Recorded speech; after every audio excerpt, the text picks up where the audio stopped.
Hello, everybody. We're here for a new episode of the Beyond Grants. And this time, the format is a little bit different. I have two guests. One is Michael Fern, and the other one is Dan Freehling. And today, we are going to tackle the funding crisis for NGOs from a different point of view. So, the social sector knows it has a problem, so why is it so slow to change? My two guests are Michael Furr. Michael is the data backbone of this conversation. He analyzed the financial filings of over 300,000 no profits. And what he has found is that concentration, and it's something most leaders haven't seen yet. Michael has a firm SciRise, and the data set is capital intelligence data set. Then I have Dan Freeling. Dan works with organization going through exactly the kind of transformation we're talking about today. And his lens isn't the data, is more the human and leadership dimension that the data cannot fully explain. Dan is the founder of Contempus Leadership. So, Michael, let's start with you with the first question I have. Uh, we hear a lot of about federal cuts, but your data goes back further. So you analyze the over 300,000 nonprofit tax filings. Was the vulnerability when it comes to concentrated revenue already there before the current crisis? Or is this something new? And what the actual financial filings tell us that leaders may not even be fully aware of? Please, Michael. Yeah, thanks, Claudio. I appreciate being on the podcast and contributing. There's really kind of two separate issues to think about. These are often conflated, but they are meaningfully different. One is concentration within a revenue channel, like private and corporate giving, foundation giving, federal grants, earned revenue, et cetera. And then there's diversification or concentration, across channels. And so what I found in my data analysis is 50% of nonprofits rely on a single revenue channel for more than 85% of their revenue. And what this means is that these nonprofits are exposed to systematic risk if there are structural changes to that one stream. And we've seen that now with federal grants, especially USAID funding, but funding from other agencies as well. So, obviously any nonprofit that is has most of their revenue from federal grants is really feeling a lot of challenges right now due to the cuts. Now looking within a channel, concentration is also an issue. Um, you know, if you diversify within a channel, it still creates exposure, but at least if you're diversified in a channel, it does provide some risk mitigation for in the foundation grant space of nonprofits getting more than a quarter of the revenue from foundations. 84% depend on a single anchor funder for more than 25% of their foundation dollars, and one in three depends on a single foundation for 75% or more of their foundation funding. And what my analysis showed is that really organizations that are diversified within a channel are much less exposed to risk. So like you want to have not an anchor funder, but really have multiple funders that are supporting your work. And I think this, is clear on the federal funding side too. If you just had US aid, for instance, as your primary source of funding, you really felt that decline. Whereas if you had more diversification across federal agencies, still probably were impacted significantly, but much less so than if all your funding came from USAID. Interesting. Uh, Michael, something else. So there is a concentration when it comes to revenue streams, but probably now there's also a concentration when it comes to provider of grants. And I'm talking about the philanthropic sector. So there are more and more organization pitching or reaching out to a concentrated number of organizations that can provide those funds. Is it something that is reflected also in the data and then an additional source of risk and instability? Yeah, I mean, my data, it lags a bit because it's based on the annual filings, but it shows that NGOs and nonprofits should identify at least one other channel of funding to avoid the structural risks that we're seeing now. And I think for a lot of nonprofits and other kinds of institutions, the natural inclination is to think about, foundation grants. Like if you're already getting a lot of federal grants, then your next closest adjacent opportunity from your perspective is foundation grants. And what we're seeing is, a big shift from nonprofits all over the country to applying for more foundation grants. And while this is a sizable amount of money, it's a fixed amount, and so that space is just becoming more competitive. I did just some preliminary analysis, like looking at the total impact on nonprofits and universities in terms of grants and contracts. And what I found is that there was about a 10% decrease in federal fiscal year 2025. So there's like $13 billion of new needs in fiscal year 2025. And this year, the drop is precipitous. We're on track, as of May for, if things stay flat, or if they stay on the current trajectory, there could be as high as 64% drop in federal grants and contracts in fiscal year 2026. Hopefully there's a lot of catch up that happens this year, like last year. And we see that, but it's hard to say where in that range are we going to end up, between, static from last year or, a much bigger decline. So just imagine all the nonprofits trying to pursue, foundation grants to fill that federal decline. And, you can imagine the amount of competition there is in the foundation space. Of course. Uh, Well, Michael, thank you so much for this data. Now, the picture is clear. There is a problem when it comes to funding, and it is so evident. I would like to turn to you, Dan. So I want to ask you something that Michael can fully answer just by looking at the tax filing. You have been inside these NGOs, these organizations, nonprofits. When a leader looks at the numbers, and when they see the funding concentration and a huge problem when it comes to additional funds or resources available, uh, then what's happening? Why is the fact that what happened that a leader cannot change or is not willing to change course in front of the situation that it is so challenging? Please tell us more about your experience. It's a great question, Claudio, and thanks for having me on. I think there's three different levels to this. So there's all the way from the leader side up to the organizational side. So the leader side of it, I think the first level is this attitude, right? Of a lot of people are rightly so in a lot of cases frustrated by what's been happening and frustrated that they need to make these changes in the first place. And they had an organization that was operating in the way that they wanted it to be operating. They had a sense of control over it. They were well respected. They were well networked.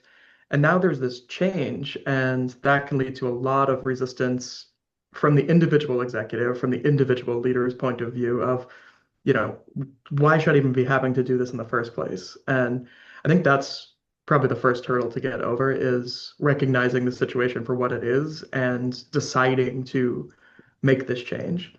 I think then we get into leadership capability, right? Am I able to make this change? Do I have both on the revenue diversification front, but also on the change management front, am I able to do this? Do I have the leadership skills and abilities to be able to lead an organization through this, to be able to show up in the way that I need to show up, to be able to strategize in the way I need to be able to strategize, to bring people along with this? So this is this kind of leadership capability part of it. I think the more tricky one is on fundamental organizational strategy and on positioning. So is this organization set up to be able to make this transition, to make this shift?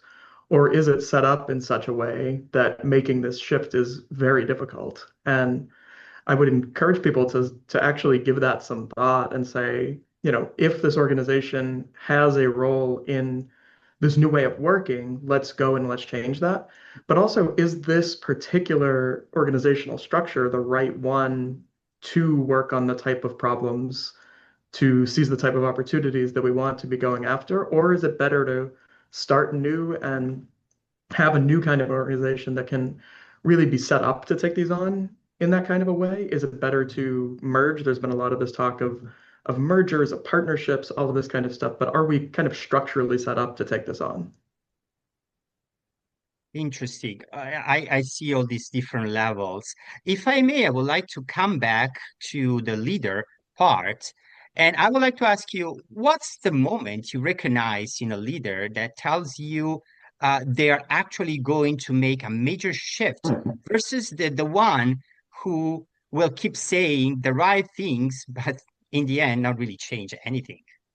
Yeah. I think it's action versus performance. I think it's being willing to put things in motion to experiment with new ways of working. And when you see interesting traction in these new ways of working, to be decisive and be willing to put your money on the line, to put your reputation on the line, to go after these. And that's a lot easier said than done, but that's when you start to see this, is when it moves from nice words and amorphous concepts to real action. Very good. Thank you, Dan. So, up to now, we established that the data show concentration as a source of instability in front of decreasing opportunities for grants and funding. And then we also saw then that there is a leadership problem that runs deeper than most people like to admit. Uh, I would like to spend the next few minutes on what actually is possible. And there are organizations out there that made, some changes. And also what I got from the conversation I've been having now for the last 4 months with NGO leaders. Uh, so first of all, I would like to give a couple of examples of organizations that indeed made a transition toward a more revenue-generating corporate partnerships. For example, Intellios is a strong example of a nonprofit turning mission-based expertise into market-based services. And they have a certification and competency validation program that helps healthcare professionals use machines like ultrasound image technology in a safe and effective way. And their expertise, Intellius expertise, is valuable to medical technology companies because device adoption depends on trained users. So that's a source of revenues for Intellius. And then there is another organization I would like to highlight here is Save the Children Global Ventures. And they have they are the dedicated venture arm of Save the Children, and it's an entity, Save the Children Global Venture, created to mobilize private capital through impact investing and innovative finance. So basically, what they do is they invest and then support scalable businesses, social enterprises, and finance vehicle where financial sustainability and child-focused impact reinforce one another and also provide support to the mission of Save the Children, the NGOs. And rather than relying only on grants or donation, Global Ventures deploys catalytic capital through structures such as debt, equity, blended finance, and evergreen funds with investment returns. So they have a return on their investment that is then recycled into more opportunities. These are just two examples of NGOs that moved in a different direction other than the one of other NGOs relying only on grants. And if I may, one more thing. There is this idea of resilience portfolio that we have been putting together and to offset this concentration risk.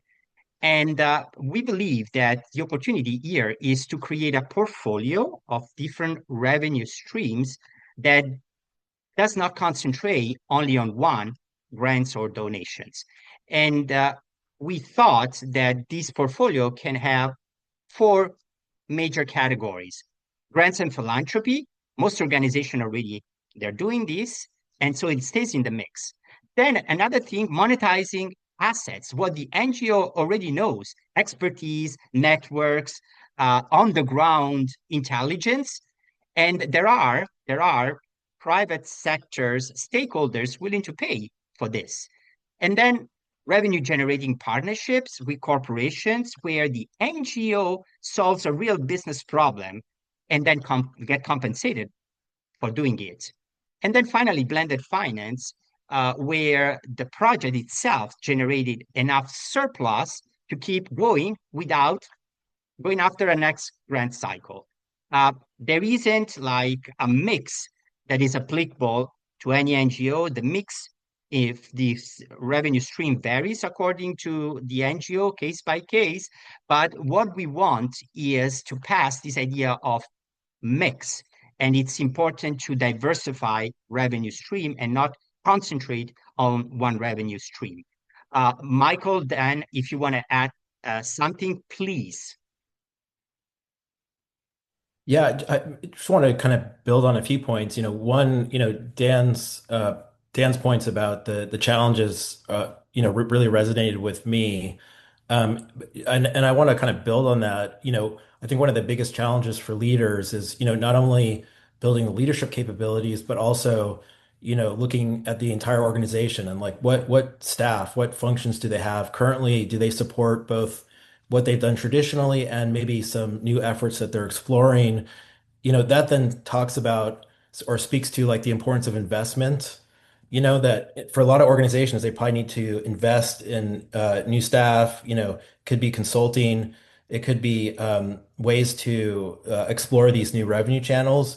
And I think a lot of organizations are probably facing, real funding restrictions. And so making that decision of like what you cut versus what you invest in is really challenging. But I think balancing both the cuts and the investment is critical.